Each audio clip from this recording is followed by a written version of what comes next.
ಕೊನೆಗೆ 1757ರಿಂದ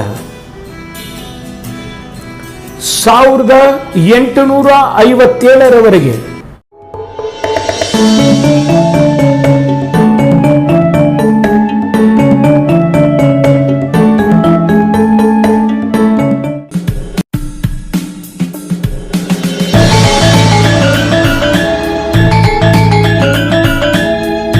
ಒಂದು 100 ವರ್ಷಗಳಲ್ಲಿ ಭಾರತ ಸಂಪೂರ್ಣ ಬ್ರಿಟಿಷರಿಗೆ ಗುಲಾಮವಾಗೋಯಿತು.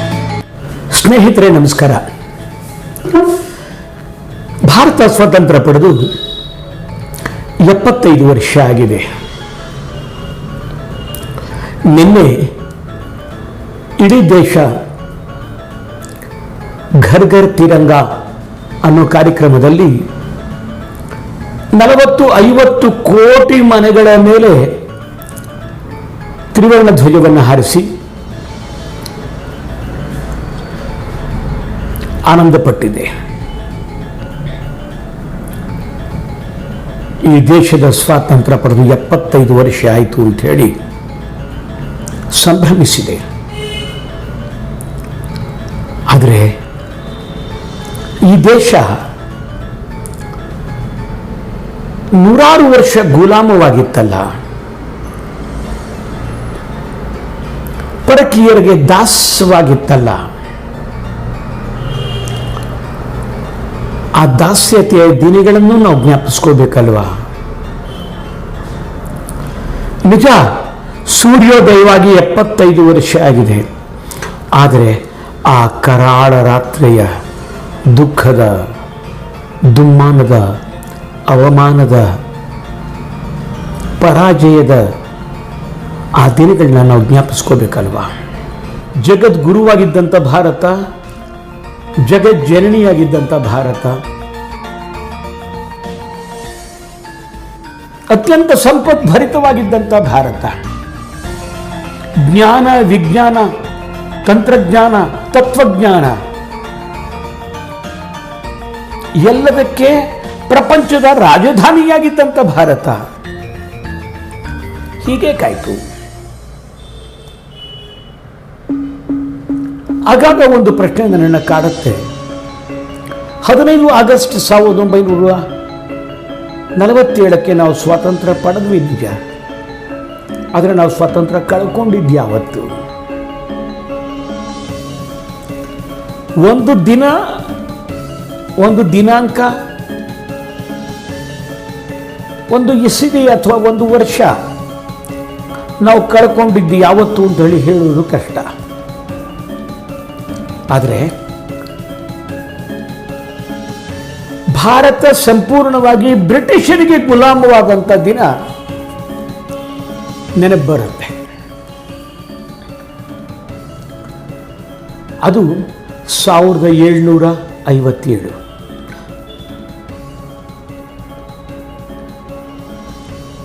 ಪ್ಲಾಸಿ ಕದನ ನಡೆದಂತಹ ಸಮಯ ಅದು. ಆವಾಗ ಸಿರಾಜುದ್ದೌಲಾ ಬಂಗಾಲದ ನವಾಬ ಆಗಿದ್ದ. ಅವನಿಗೆ ಮತ್ತು ಬ್ರಿಟಿಷರಿಗೆ, ಅವತ್ತು ಬ್ರಿಟಿಷರ ಈಸ್ಟ್ ಇಂಡಿಯಾ ಕಂಪನಿಯ ಪ್ರಮುಖನಾಗಿದ್ದವನು ರಾಬರ್ಟ್ ಕ್ಲೈವ್. ಅವರಿಬ್ಬರ ನಡುವೆ ಯುದ್ಧ ನಡೆಯುತ್ತೆ. ಸಿರಾಜುದ್ದೌಲನ ಸ್ವಂತ ಅಳಿಯ ಸಿರಾಜುದ್ದೌಲನಿಗೆ ದ್ರೋಹ ಮಾಡ್ತಾನೆ. ರಾಬರ್ಟ್ ಕ್ಲೈವ್ ಗೆಲ್ತಾನೆ. ಇಡೀ ಬಂಗಾಲ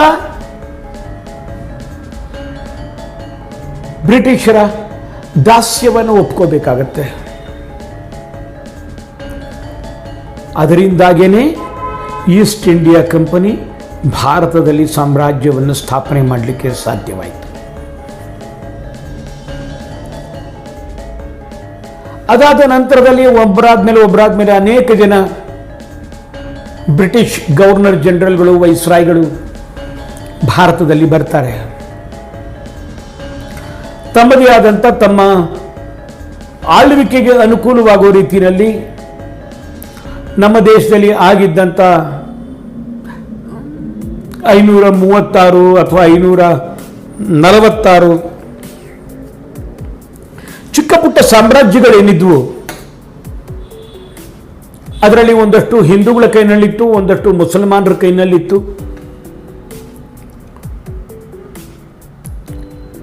ಅವ್ರನ್ನ ಪರಸ್ಪರ ಎತ್ತು ಕಟ್ಟೋದ್ರ ಮೂಲಕವಾಗಿ, ಅವರಿಬ್ಬರು ತಮ್ಮ ಮಾತನ್ನು ಕೇಳುವ ಮೂಲಕವಾಗಿ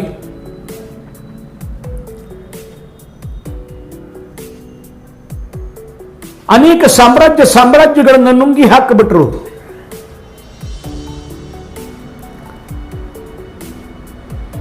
ಕೊನೆಗೆ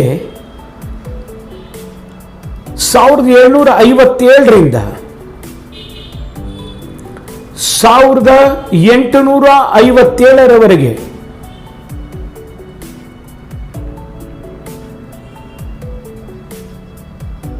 ಒಂದು 100 ವರ್ಷಗಳಲ್ಲಿ ಭಾರತ ಸಂಪೂರ್ಣ ಬ್ರಿಟಿಷರಿಗೆ ಗುಲಾಮವಾಗೋಯಿತು. ಅವರು ತಂದಂತಹ ಕೆಲವು ಕಾನೂನುಗಳು ಅನೇಕ ಸಾಮ್ರಾಜ್ಯಗಳಿಗೆ ಮುಳುವಾಯಿತು.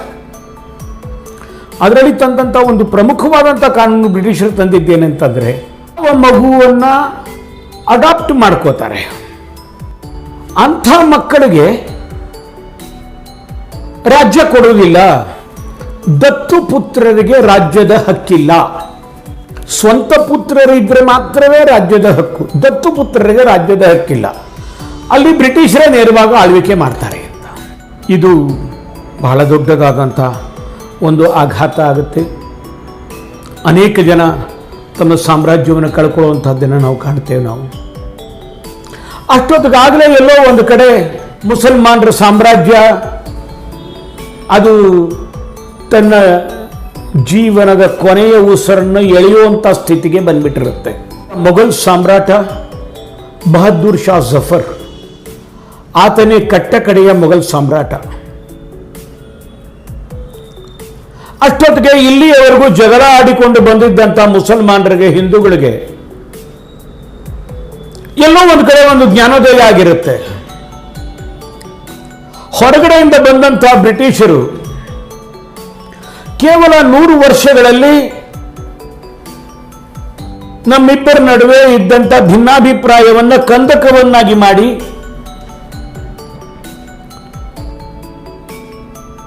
ನಮ್ಮಿಬ್ಬರನ್ನ ಒಬ್ಬರ ಮೇಲೆ ಇನ್ನೊಬ್ಬರನ್ನ ಎತ್ತು ಕಟ್ಟಿ ನಮ್ಮಿಬ್ಬರ ಸಾಮ್ರಾಜ್ಯವನ್ನು ಅವರು ನುಂಗಿಕೊಳ್ತಿದ್ದಾರೆ ಅಂತನ್ನುವಂಥ ಕಟು ಸತ್ಯ ಅವ್ರಿಗೆ ಗೊತ್ತಾಗುತ್ತೆ. ಹಾಗಾಗಿ ಕಟ್ಟ ಕಡೆಯ ಮೊಘಲ್ ಸಾಮ್ರಾಟ ಬಹದ್ದೂರ್ ಶಾ ಜಫರ್ನ ನೇತೃತ್ವದಲ್ಲಿ ಇಡೀ ದೇಶದಲ್ಲಿ ಬ್ರಿಟಿಷರ ವಿರುದ್ಧ ಒಂದು ಸ್ವಾತಂತ್ರ್ಯ ಹೋರಾಟಕ್ಕೆ ಶಾಂತ ರೀತಿಯಲ್ಲಿ ಒಂದು ವ್ಯವಸ್ಥೆ ನಿರ್ಮಾಣ ಆಗುತ್ತೆ. ಒಂದು ಕಡೆ ನಾನಾ ಸಾಹೇಬ್ ಪೇಶ್ವೆ, ತಾತ್ಯಾ ಟೋಪೆ, ಝಾನ್ಸಿ ಲಕ್ಷ್ಮೀಬಾಯಿ, ರಾಜಾ ಕುಂವರ್ ಸಿಂಗ್, ಬಹದ್ದೂರ್ ಶಾ ಜಫರ್, ಈ ಥರ ಅನೇಕ ಜನ ಸೇರ್ತಾರೆ.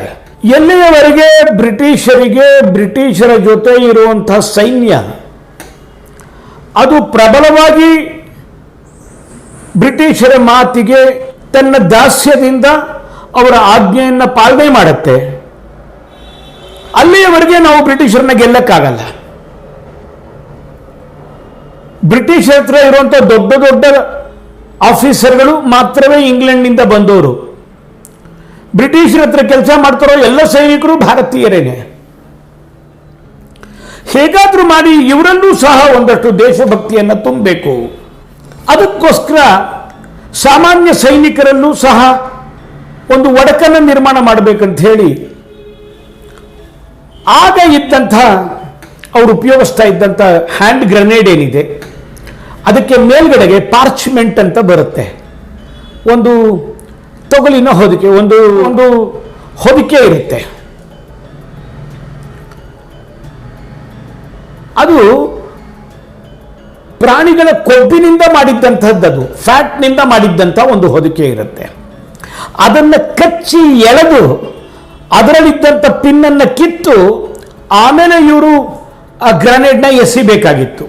ಬುದ್ಧಿವಂತಿಕೆಯಿಂದ ಒಂದು ಕಥೆಯನ್ನು ಹುಟ್ಟಾಕಿದ್ರು. ಆ ಪಾರ್ಚ್ಮೆಂಟ್ಗೆ ಏನು ಉಪಯೋಗಿಸ್ತಾರಲ್ಲ, ಆ ಕೊಬ್ಬು ಹಸುವಿನ ಕೊಬ್ಬು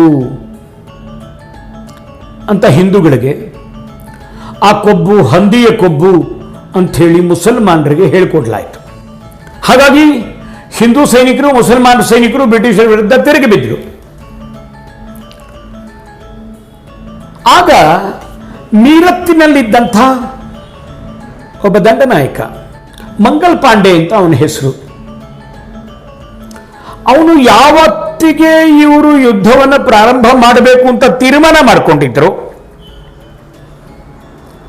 ಅದಕ್ಕೆ ಒಂದು 3-4 ತಿಂಗಳ ಮುಂಚೆನೆ ಅವನು ಅತಿ ಉತ್ಸಾಹದಿಂದ ಅಲ್ಲಿದ್ದಂಥ ಬ್ರಿಟಿಷ್ ಅಧಿಕಾರಿಯನ್ನ ವಾರದ ಪೆರೇಡ್ನಲ್ಲಿ ಎಲ್ಲರ ಎದುರಿಗೆ ಗುಂಡಿಟ್ಟು ಕೊಂದು ಬಿಡ್ತಾನೆ. ಅವನು ಕೊಲ್ತಿದ್ದಾಗೆ ಅವನ ಜೊತೆನಲ್ಲಿದ್ದಂಥ ಅವನ ಸೈನಿಕರೆಲ್ಲರೂ ಸಹ ಬ್ರಿಟಿಷ್ ಅಧಿಕಾರಿಗಳ ವಿರುದ್ಧ ತಿರುಗಿ ಬೀಳ್ತಾರೆ. ಒಂದೇ ಸರಿ ಎಚ್ಚೆತ್ತಂತ ಬ್ರಿಟಿಷರು ಸುತ್ತಮುತ್ತಲು ಎಲ್ಲ ಕಡೆಯಿಂದ ಇದ್ದಂಥ ಬ್ರಿಟಿಷ್ ಸೈನಿಕರನ್ನ, ಭಾರತೀಯ ಸೈನಿಕರನ್ನ ಕರ್ಕೊಂಬಂದು ಮೀರತ್ತಿನ ದಂಗೆ ಅಂತ ಹೇಳಿ ಕರೀತಾರೆ. ದ ಮ್ಯೂಟಿನಿ ಆಫ್ ಮೀರತ್ ಅಂತ ಹೇಳಿ ಅದನ್ನು ಬಗ್ಗು ಬಡಿತಾರೆ. ಮಂಗಲ ಪಾಂಡೆಯನ್ನ ಗಲ್ಲಿಗೇರಿಸ್ತಾರೆ. ಮತ್ತೆ ಅವಾಗ ಅವ್ರಿಗೆ ಗೊತ್ತಾಗೋಗ್ಬಿಡತ್ತೆ, ಇದು ಬರೀ ಮೀರತ್ತಿನಲ್ಲಿ ಮಾತ್ರ ಹೇಳ್ತಾ ಇರುವಂಥ ದಂಗೆ ಅಲ್ಲ, ಇದು ಪೂರಾ ಉತ್ತರ ಭಾರತದಲ್ಲಿ ವ್ಯಾಪಿಸಿದೆ. ಇದು ಅನೇಕ ಸಾಮ್ರಾಜ್ಯಗಳು ಇವ್ರ ಹಿಂದೆ ಸೇರಿದ್ದಾರೆ, ಅನೇಕ ರಾಜ ಮಹಾರಾಜರು ಇವ್ರ ಹಿಂದೆ ಸೇರಿದ್ದಾರೆ. ಎಚ್ಚೆತ್ತಂತ ಬ್ರಿಟಿಷರು ಎಲ್ಲರನ್ನೂ ಬಗ್ಗು ಬಡಿತಾರೆ. ಆ 1857 ಮಹಾನ್ ಘನಘೋರವಾದಂಥ ಯುದ್ಧದಲ್ಲಿ ಸ್ವತಂತ್ರ ಭಾರತದ ಸೇನೆ, ಬಹದ್ದೂರ್ ಶಾ ಜಫರ್ನ ನೇತೃತ್ವದ ಸೇನೆ ದಿಲ್ಲಿಯನ್ನು ವಶಪಡಿಸಿಕೊಳ್ಳುತ್ತೆ. ಬಹದ್ದೂರ್ ಶಾ ಜಫರ್ ಕೆಲವು ದಿನಗಳು, ಬಹುಶಃ ಕೆಲವು ತಿಂಗಳು ದಿಲ್ಲಿಯ ಕೆಂಪು ಕೋಟೆಯಲ್ಲಿ ರಾಜನಾಗಿ ಆಳ್ವಿಕೆಯನ್ನು ಮಾಡ್ತಾನೆ, ಸುಲ್ತಾನನಾಗಿ. ಅವಾಗ ಅವನು ನಡ್ಕೊಂಡಂಥ ರೀತಿ ಏನು? ಅಯೋಧ್ಯೆಯನ್ನ, ಕಾಶಿಯನ್ನ, ಮಥುರೆಯನ್ನ ಹಿಂದೂಗಳಿಗೆ ಒಪ್ಪಿಸ್ಬಿಡ್ತಾನೆ. ಅವನು ಗೋಹತ್ಯೆ ನಿಷೇಧವನ್ನು ಮಾಡ್ತಾನೆ. ಅಂದ್ರೆ ಎಲ್ಲೋ ಒಂದು ಕಡೆಗೆ ಹಿಂದೂಗಳು, ಮುಸಲ್ಮಾನರು ನಾವು ಅಣ್ಣ ತಮ್ಮಂದರು, ನಾವು ಒಂದು ತಾಯಿಯ ಮಕ್ಕಳು ಅನ್ನುವಂತಹ ಸಾಮಾಜಿಕ ಸಾಮರಸ್ಯದ ಭ್ರಾತೃತ್ವವನ್ನು ಬೆಸೆಯುವಂತಹ ಒಂದಷ್ಟು ಕೆಲಸಗಳನ್ನು ಬಹದ್ದೂರ್ ಶಾ ಜಫರ್ ಮಾಡ್ತಾನೆ. ಆದರೆ ಅವನ ಸಾಮ್ರಾಜ್ಯ ಉಳಿಯೋದಿಲ್ಲ. ಬ್ರಿಟಿಷರು ಕೆಂಪು ಕೋಟೆಯ ಮೇಲೆ ಆಕ್ರಮಣ ಮಾಡ್ತಾರೆ. ಬಹದ್ದೂರ್ ಶಾ ಜಫರ್ ಸಾಮ್ರಾಜ್ಯ ಮುರಿದು ಬೀಳುತ್ತೆ. 1857 ಪ್ರಪ್ರಥಮ ಸ್ವಾತಂತ್ರ್ಯ ಸಂಗ್ರಾಮ ಅದು ವಿಫಲವಾಗುತ್ತೆ. ಎಲ್ಲ ಸೇನಾನಿಗಳನ್ನು ಹುಡುಕಿ ಕೊಲ್ತಾರೆ, ಗುಂಡಿಟ್ಟು ಕೊಲ್ತಾರೆ, ನೇಣುಗಂಬಕ್ಕೆ ಏರಿಸ್ತಾರೆ, ಮಾರಣ ಹೋಮ ನಡೆಯುತ್ತೆ. ಅದಾದ ನಂತರದಲ್ಲಿ ಭಾರತ ಬಹಳ ದೊಡ್ಡದಾದಂಥ ಒಂದು ಮಾನಸಿಕ ಹಿನ್ನಡೆಗೆ ಕಾರಣವಾಗತ್ತೆ.